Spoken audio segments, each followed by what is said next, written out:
I know I'm just an old guy spinning tales, but some tales aren't meant to be ignored. Trust me, you'll want to hear this one. So turn down the lights, settle in, and let's dive into today's chilling stories. Before we begin, a fair warning.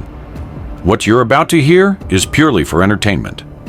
These stories and theories, they're nothing more than shadows in the dark. No proof, just whispers carried by the night. Listen closely, but don't say, "I didn't warn you."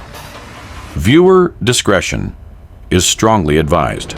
I didn't know Logan very well, just the kind of office relationship where you exchange polite nods and the occasional, "How's it going?" But he was the guy everyone noticed. He stayed late, always had his coffee black, and worked like he was running out of time. He had this saying, "I'll catch up on sleep when I'm dead." We all thought it was just a joke. Now, none of us laugh about it anymore. It started about a month ago. Logan was in overdrive, even for him. We were on a tight deadline for a big project, and while most of us groaned about the late nights, Logan seemed to thrive. "You're going to burn out," Sarah told him. She sat near his cubicle and saw just how much he was pushing himself. He smiled that lopsided grin of his and said, "I've got a secret weapon." He didn't tell us what it was right away, but after a few days, the change in him was impossible to ignore. He wasn't just productive, he was wired. His eyes were sharper, his movements quicker. He never yawned, never looked tired. It was like he was on some superhuman level of focus. When I asked him what his deal was, he finally spilled. "There's this pill," he said, leaning in like he was letting me in on some life-changing secret. "Somnex. It eliminates sleep. You don't need it anymore. You just function." I laughed. "You're kidding, right?" "Nope," he said, popping his knuckles. "Found it online. It's experimental, sure, but it works. I haven't slept in 5 days. I feel incredible." I didn't know what to say. It sounded insane, but Logan was dead serious. I told Sarah about it later, and she was furious. "He's messing with things he doesn't understand," she said. "That's not how the body works. He's going to crash." But he didn't crash. At least, not right away. The first strange thing happened about a week after he started taking the pills. Logan began talking about shadows. At first, it was subtle. He'd mention catching movement out of the corner of his eye, or that the lighting in the office felt off. I brushed it off as paranoia or exhaustion, but then he started acting weirder. One night, I stayed late to finish a report. Logan was still there, typing away in his cubicle. Around 10 p.m., I heard him talking to himself. I peeked around the corner to check on him, and he was staring at the wall, whispering. His face was pale, and his hands were shaking. "Logan?" I said softly. He turned so fast it made me jump. His eyes were bloodshot, and he looked scared. "They're watching me," he said. "Who's watching you?" "The shadows," he whispered. "They move when I'm not looking. They're waiting."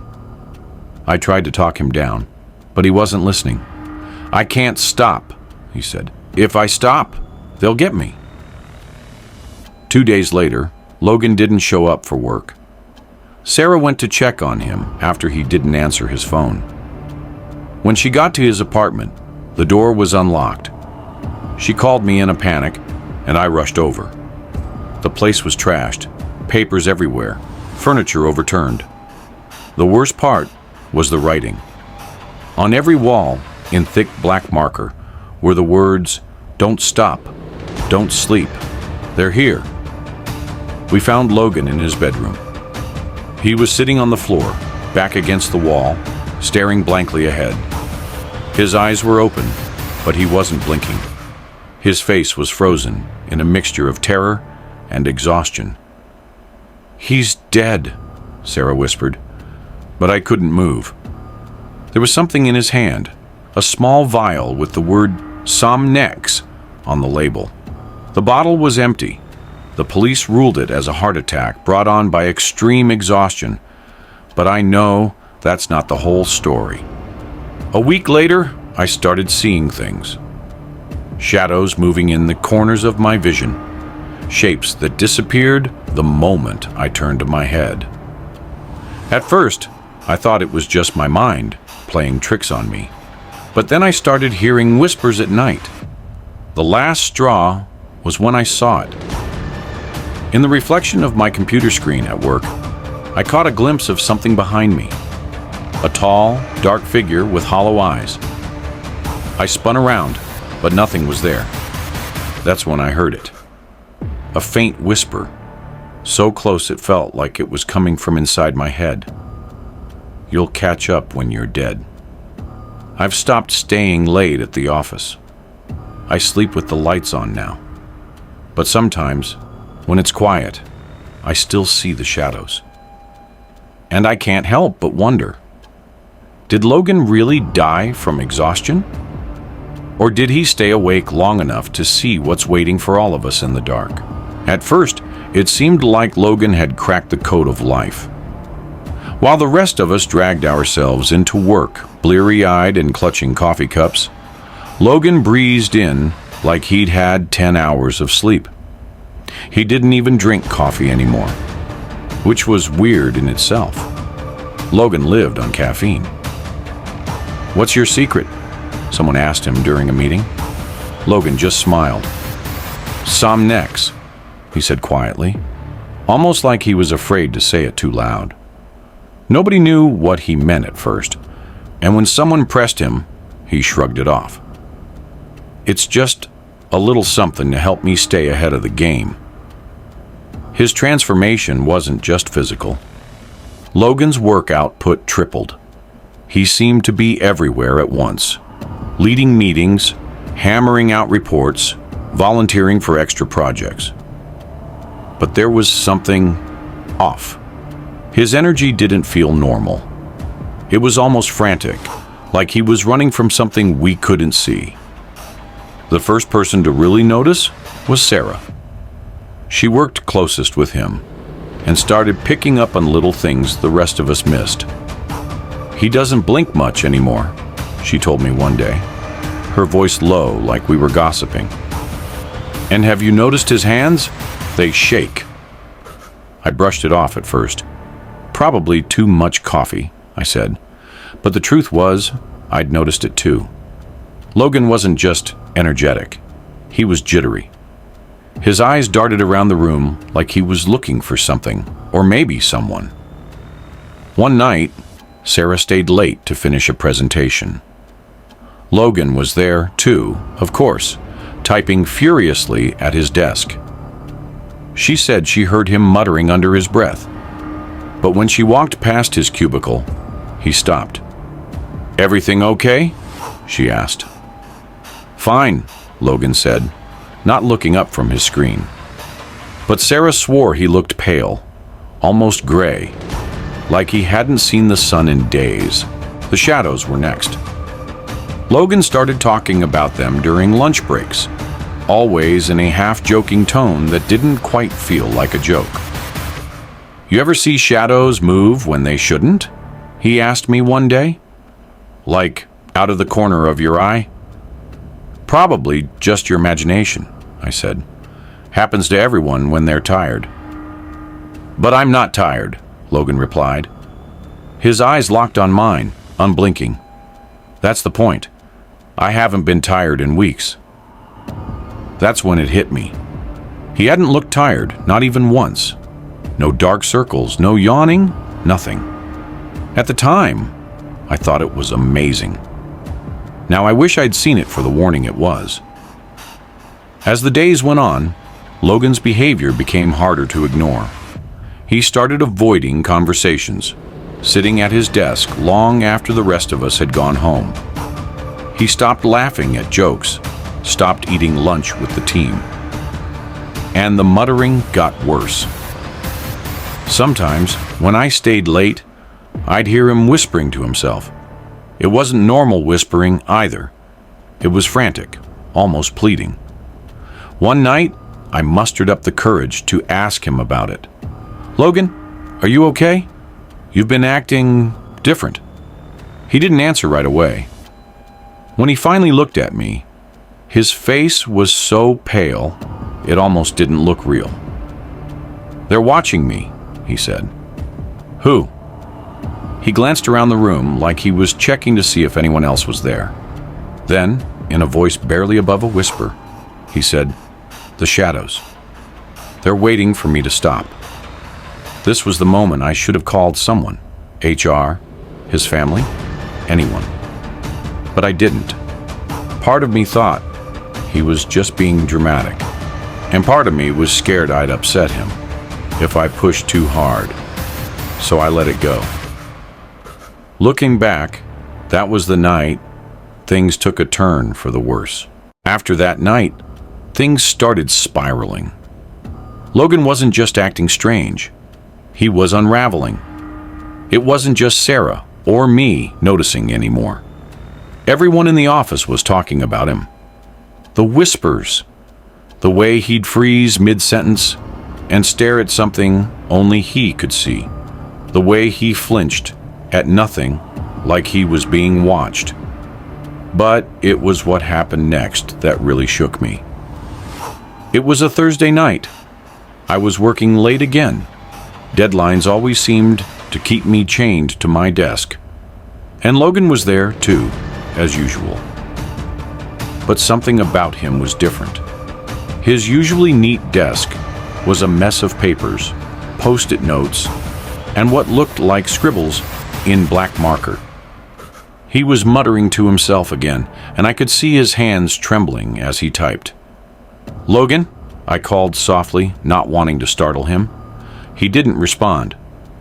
"Logan?" I tried again, louder this time.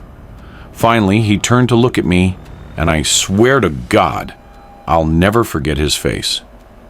His eyes were bloodshot, rimmed with dark veins, and his skin was almost translucent. But it wasn't just how he looked. It was the fear in his expression, pure, unfiltered terror. "They're here," he whispered, his voice cracking. "Who's here?" I asked, trying to stay calm. "The shadows," he said, glancing nervously around the room. "They're closer now. They're waiting for me to stop working, to stop moving. If I stop, they'll take me." I didn't know what to say. His words chilled me to the core, but I tried to reason with him. "Logan, you've been pushing yourself too hard. You need rest. You're just seeing things because—" "No," he shouted, slamming his fist on the desk. "You don't understand. They're real. They're always there, just out of sight. Watching, waiting. I thought the pills would help, but they've made it worse. I can't escape them now." I backed away, my heart racing. "Logan, let me call someone. Maybe you just need to talk to—" "Don't," he cut me off, his voice trembling. "They'll come for you too." I left the office that night feeling shaken. Something was seriously wrong with Logan, and I didn't know how to help.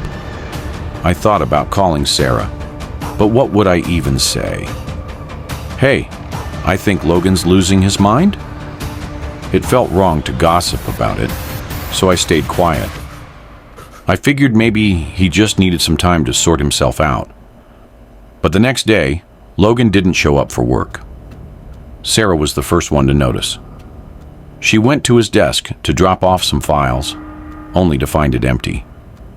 No laptop, no bag, no Logan. When he didn't answer his phone, she started to worry. "I'm going to check on him after work," she told me. "Something's not right." She called me that evening, her voice shaky. "You need to come over," she said. "It's Logan. I don't know how to explain it." When I got to Logan's apartment, the door was already open. Sarah was standing in the living room, pale as a sheet. The place was a wreck. Papers scattered everywhere. Furniture overturned. And the walls. Oh God, the walls. They were covered in writing. Words scrawled in black marker over and over. In Logan's shaky handwriting. Don't stop. Don't sleep. They're here. We found him in the bedroom. He was sitting on the floor, slumped against the wall. His eyes were wide open, bloodshot and unblinking, and his mouth was frozen in a silent scream. In his hand was a small, empty vial with the word Somnex printed on the label. "He's dead," Sarah whispered, but I couldn't move. I just stood there, staring at his face.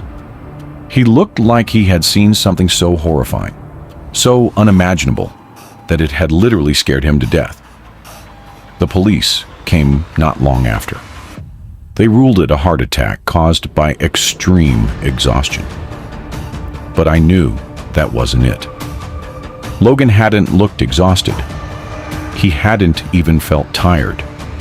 No, this wasn't exhaustion. This was something else entirely. Logan's death left the office in shock. The official report called it sudden cardiac arrest. But those of us who knew him couldn't make sense of it. He'd been full of energy, too much energy. And there were no signs of the exhaustion you'd expect from someone pushing their body that hard.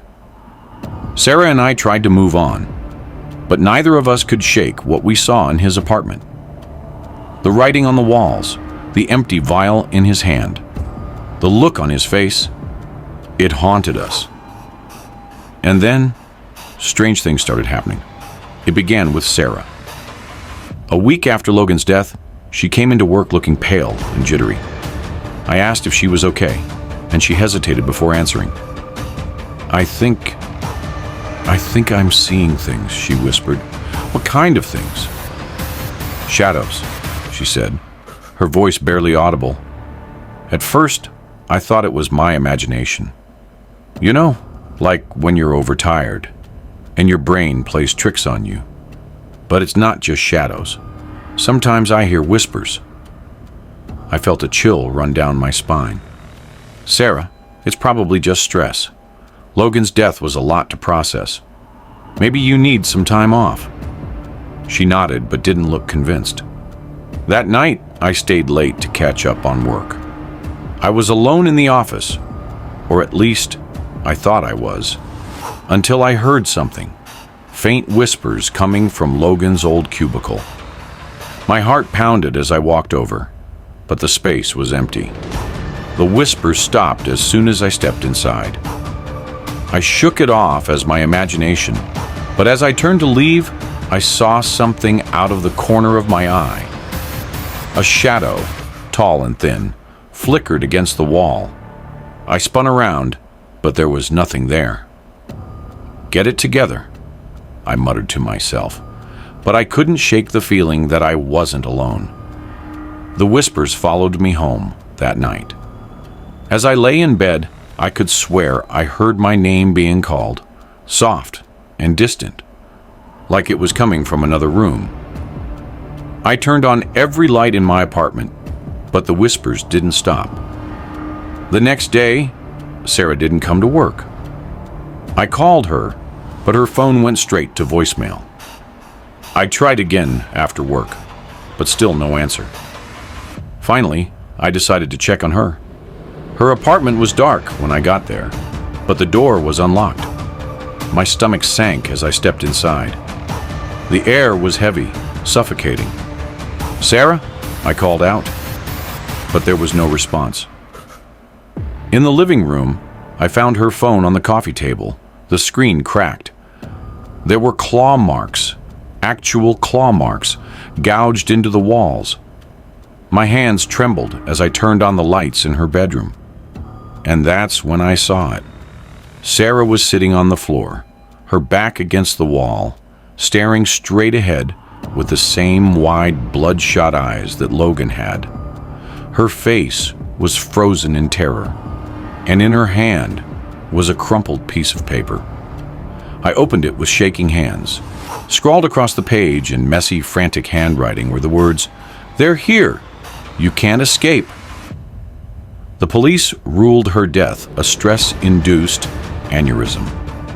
I didn't argue. What was I supposed to say? That I thought she'd been hunted by shadows? That the same thing was happening to me? I went home that night and locked every door, turned on every light. I didn't sleep. I couldn't. The whispers were louder now, and the shadows, they were closer. I'm writing this now because I don't think I have much time left. I can feel them watching me.